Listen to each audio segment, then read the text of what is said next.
Good morning. This is Follow the Science Monday COVID-19 update. I'm Dr. Paul Juarez, Professor and Vice Chair for Research in the Department of Family and Community Medicine at Meharry Medical College. I'm also Principal Investigator of the Tennessee Community Engaged Alliance Against COVID-19, also known as Tennessee SEAL. In addition, I'm the site PI for HealthWorks, a HRSA-funded COVID prevention program established through a subaward with the Morehouse School of Medicine. Today is Monday, November 7th, 2022. The third anniversary of the pandemic is around the corner, and we remain in the quasi-endemic steady state that has been characterized since early this spring. Coronavirus cases saw a small uptick for the week ended November 2nd. Data from the CDC showed. This comes after a gradual decline in reported cases from July highs. While the COVID pandemic isn't over, it has gone remarkably flat.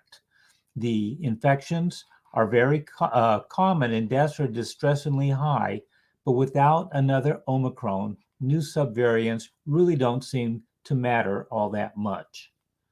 The Omicron BA.5 subvariant is no longer the dominant cause of COVID-19 infections in the United States, according to the Centers for Disease Control and Prevention. The most common of the new Omicron subvariants are XBB, BQ.1, and BQ.1.1. Today, I'm going to talk about these new Scrabble variants. The Scrabble variants are descendant of Omicron, which is a promising initial sign for the boosters. Next, I'm going to talk about common symptoms of the Scrabble variants. I will follow that with a discussion of how to distinguish between COVID-19, the flu, and respiratory syncytial virus, or RSV, and the common cold. While symptoms of these four respiratory illnesses are common, being able to distinguish the other respiratory infections from COVID-19 is important. I will conclude today by providing an overview on new cases, hospitalizations, and deaths attributed to COVID-19, both nationally and in Tennessee. The new batch of numerous COVID-19 variants is named after the Scrabble board game because of the variants having the letters X and Q in their makeup. The most common of the new Omicron subvariants are XBB, BQ.1, and BQ.1.1. Luckily, the bivalent COVID-19 booster does protect against the Omicron variants that we now have.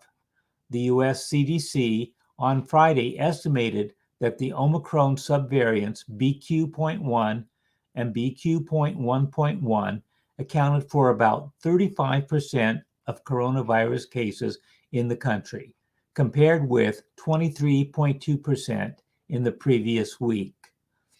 BQ.1.1 made up nearly 19% of circulating variants, and BQ.1 was estimated to make up 16.5% of circulating cases in the week of November 5th. When we hear about new COVID variants, three key questions spring to mind. First, is it more transmissible compared with previous variants? Second, can it cause more severe illness? And third, can it escape our immune response?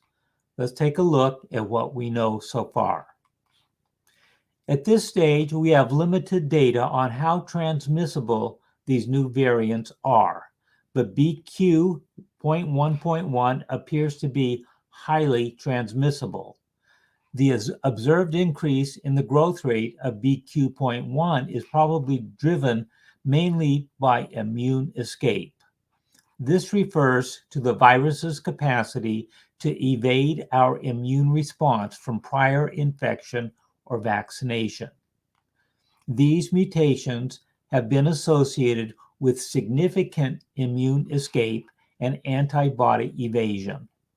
Although the current COVID vaccines and previous infections provide good protection against severe disease, they do not provide full protection from infection or reinfection. Likewise, while they reduce COVID transmission, they do not prevent it entirely. And these new variants appear to have the highest capacity for immune evasion and breakthrough infections yet. That said, COVID vaccines continue to offer strong protection against severe disease and death. There is no evidence yet that BQ1 is linked with increased severity compared to the circulating Omicron variants BA4 and BA5, but it may evade some immune protection. These new variants appear to have the highest capacity for immune evasion yet. That said, COVID vaccines will continue to offer strong protection against severe disease and death.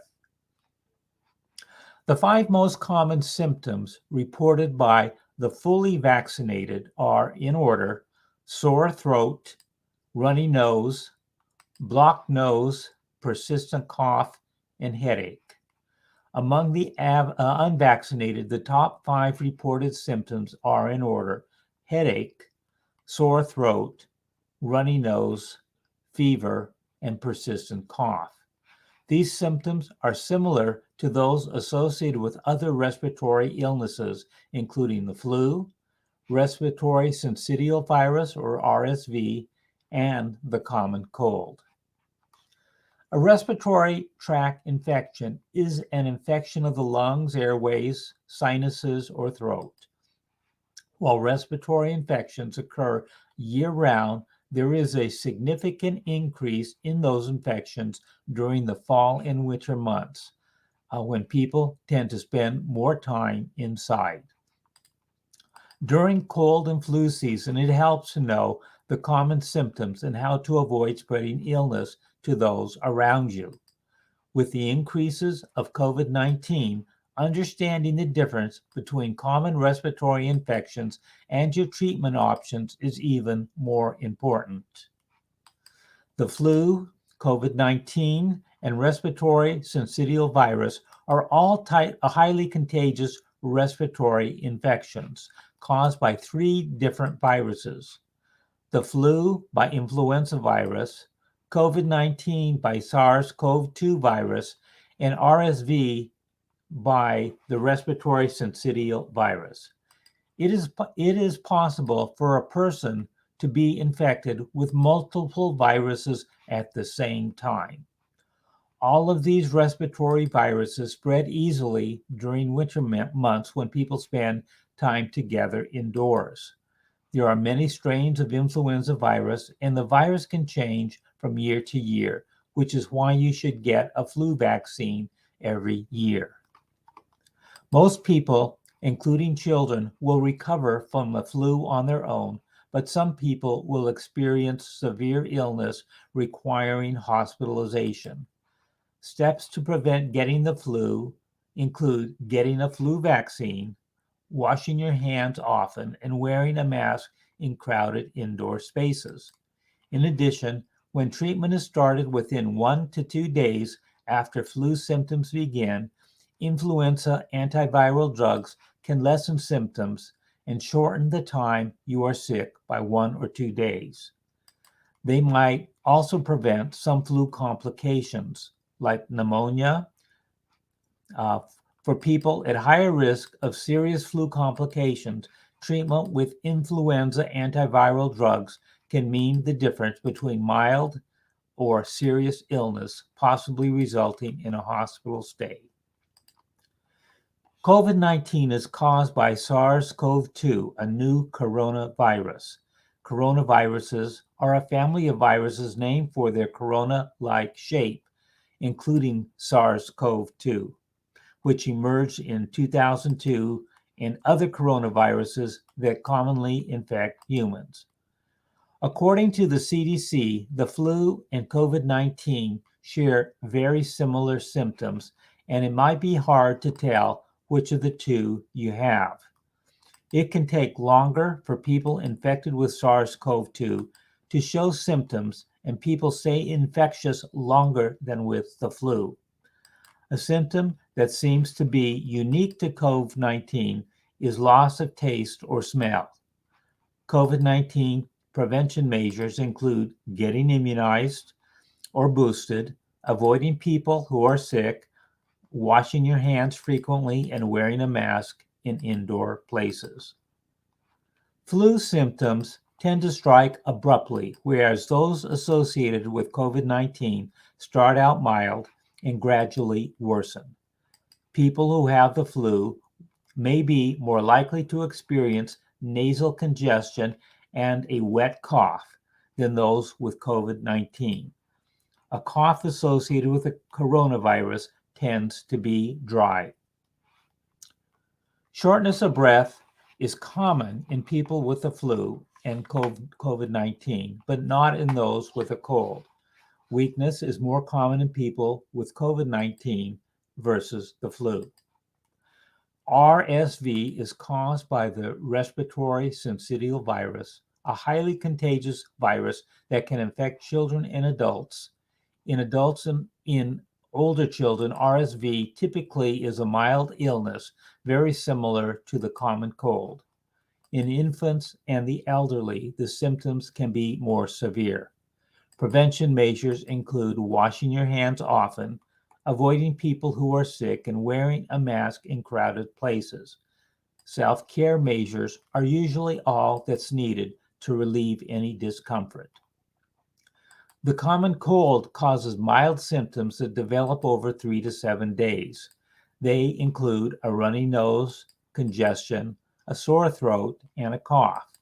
Sneezing is common, and some people may experience fatigue and or a low-grade fever. Nasal congestion may disrupt the airflow in your nose, temporarily interfering with your ability to smell or taste. If you are sick from any of these respiratory illnesses, you should stay home and away from others, cover your cough and sneezes, wash your hands frequently, and call your healthcare provider.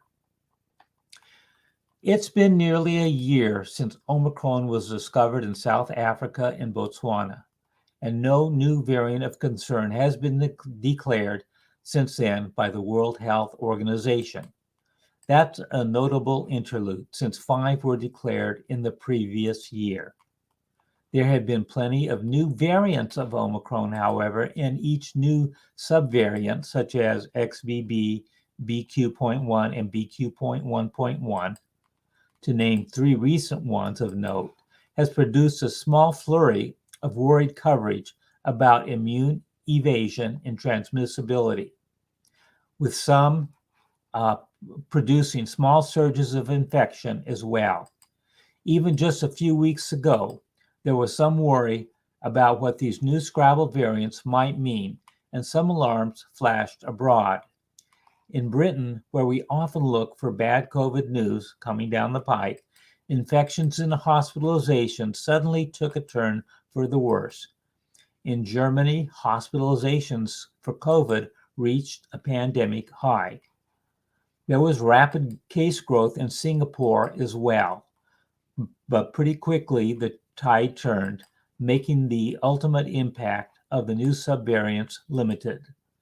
And with no new variant of concern on the horizon, it seems unlikely that any seasonal surge will produce anything approaching the experience of the past 2 winters. Those surges stayed small in spite of limited mitigation measures, namely because of the accumulated protection of natural and vaccine-generated immunity. Now I'm going to turn to current COVID trends. Nationally, cases and hospitalizations are both rising for the first time in several months. These increases are modest so far at the national level, but they have been more pronounced in certain regions. In the West and South, for example, several states, including Nevada, New Mexico, and Utah, have reported cases increased by 50% or more over the past 2 weeks. Hospitalizations have increased by 20% or more recently in 8 states. Daily deaths from the coronavirus are still seeing a sustained decline. While still troublingly high, the average number of deaths announced each day recently fell below 350, a marked improvement from the nearly 500 deaths per day seen for much of the summer. In Tennessee, the number of new reported cases of COVID-19 over the past 2 weeks increased by 69% to 985 per day, or 14 per 100,000, while the test positivity rate decreased slightly from 11 to 10%. During the same time frame, hospitalizations increased by 6% to an average of 407 per day, while deaths decreased by 24% are at 0.1 per 100,000 of the population, the same as the national average. The percent of persons fully vaccinated remains at 56%, where it has been for the past 6 weeks. There is little change in community risk level since 2 weeks ago. There are now 2 counties in the red zone, Carter and Unicoi, both in northeastern Tennessee. In addition, there are 6 counties in the yellow zone, 4 of which are also in northeastern Tennessee, including Claiborne and Hancock, Johnson and Washington.